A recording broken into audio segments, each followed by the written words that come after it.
Just কয়েক সেকেন্ডের একটা ছোট্ট একটা টিজার যে এই লেভেলের হাইপ সৃষ্টি করবে, এটা জাস্ট আমাদের কল্পনার কিন্তু বাইরে ছিল।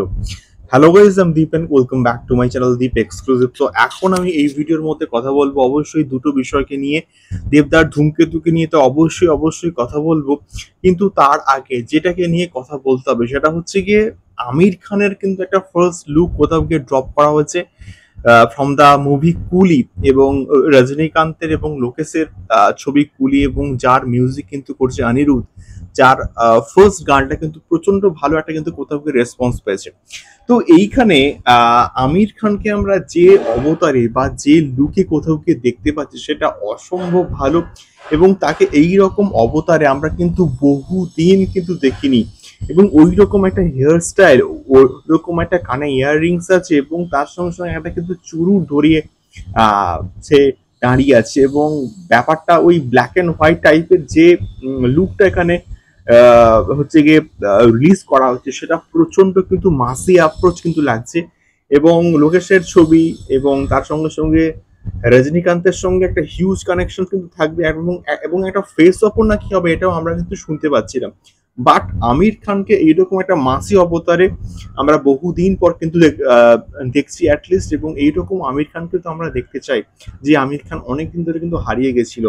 এবং সিতারে জমিন পর দিয়ে কিন্তু আমির খানের একটা প্রপার হইতে কামব্যাক হয়েছে, যে কামব্যাকটা আমরা প্রত্যেকে চাইছিলাম। এবং দেখা যাক যদি ওয়ার টু তে লোকেশ আমির খানকে ভালোভাবে প্রেজেন্ট করে না, তাহলে কিন্তু ওয়ার টু আরো আরো কিন্তু অনেক বেশি পরিমাণে কিন্তু শো পেতে পারে। মানে ওয়ার টু এর থেকে কুলি কিন্তু অনেক বেশি পরিমাণে কিন্তু শো পেতে পারে। দেখা যাক, ওয়ার টু এর তো অবশ্যই একটা টিজার ড্রপ করা হয়েছে, এবার দেখা যাক কুলির কুলির যখন কন্টেন্ট গুলো আস্তে আস্তে ড্রপ করবে তখন কুলিরও কিন্তু হাইপ কোথাও গিয়ে বাড়বে। তখন অবশ্যই যেমনটা 50 কোটি টাকা দিয়ে আহ, কেরালাতে কুলিকে নিয়ে এসে, এবং সেই প্রাইসটা কোথাও গিয়ে আরো অন্যান্য স্টেটে কিন্তু বাড়বে। দেখা যাক কি হয়। তোমাদের কেমন লাগলো আমির খানের লুকটা অবশ্যই কিন্তু কমেন্ট বক্সে কমেন্ট করতে পারো।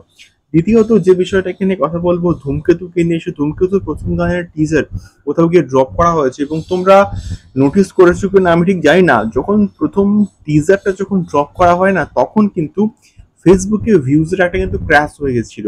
অর্থাৎ ফেসবুকে অনেক বেশি পরিমাণে লাইকস দেখাচ্ছে, এবং তার সঙ্গে সঙ্গে ভিউজের পরিমাণটা কিন্তু অনেক কম, যেমনটা আমরা ইউটিউবের ক্ষেত্রে কিন্তু দেখতে পাই যে ইউটিউব ক্র্যাশ করে গেছে।